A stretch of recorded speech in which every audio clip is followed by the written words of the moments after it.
First up is communications, item 836. First individual, please. Request of Sarah Reeser to address council regarding road safety. Good morning, Sarah. How are you today? Good, thank you. Good. Thank you for being here. Sorry, Mingus Maps is not here. So good morning, Mayor Wheeler and members of the council. My name is Sarah Risser. I came here today to talk about road safety. I'll start with a reminder that nearly 50 people have been killed violently with unspeakable violence in Portland, the city that you have been elected to manage already this year. I know I'm not the only person who struggles to understand why you continually dismiss unnecessary and violent loss of life on Portland's roads by not doing anything decisive about it. I have listened to Mayor Wheeler and Commissioner Maps address what is arguably Portland's most pressing public safety issue, but I have heard little beyond a call for the culture of driving to change. I assume the belief is that this desired cultural change will be realized when all drivers commit to driving with care, never under the influence of drugs or alcohol, never distracted, never above the speed limit. This reductionist approach to road safety is underwhelming and problematic for two reasons. First, a desire for better driving is not a solution. Second, this conveniently shifts responsibility away from leaders in a position of relative power to do something meaningful and onto the people they have been elected to protect. If you do have a robust plan for addressing Portland's public safety crisis of road fatalities, I have not heard it. I find myself speculating on why you are doing so little. At best, I wonder if you believe the problem of road violence is intractable, that it's inevitable that drivers will kill people in transit, and we just need to try to not think about it too much. Yet there are inspired examples of other U.S. cities finding the political will and courage to address this problem. The city of Hoboken, New Jersey has effectively eliminated road fatalities. There is no reason why Portland can't hold itself to that same standard. If you aren't familiar with what the mayor and city council have accomplished in Hoboken, I implore you to study this example. At worst, I wonder if you believe the violent loss of life in road traffic is an acceptable price to pay to ensure vehicular traffic speed and throughput is not disrupted. I sure hope that is not the case. The change of culture to safe driving that the city of Portland needs starts right here with you.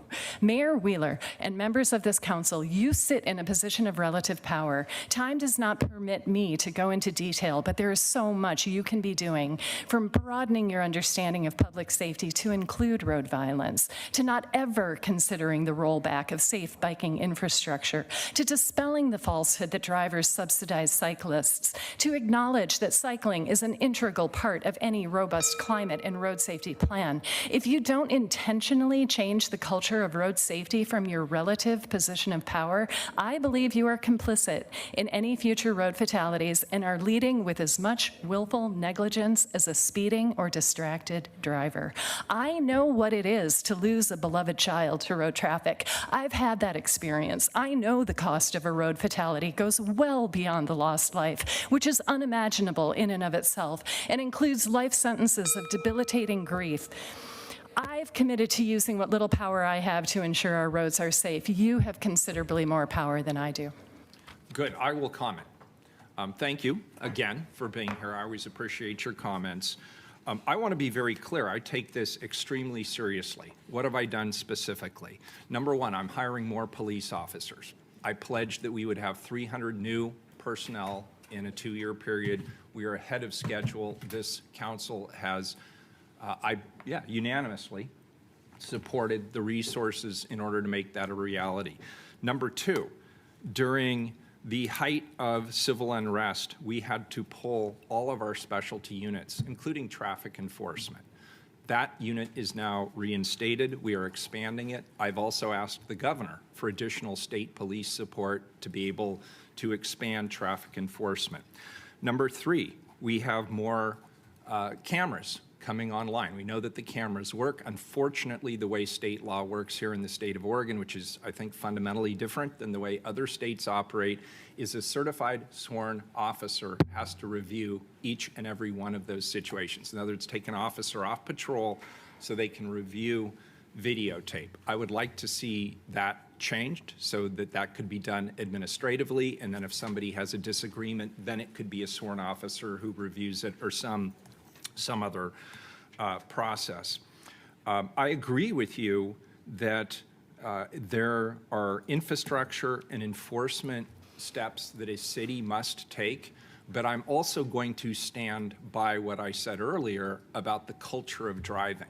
There is no question that the vast majority of fatalities that are taking place in our community are people who are distracted and inebriated or both behind the wheel.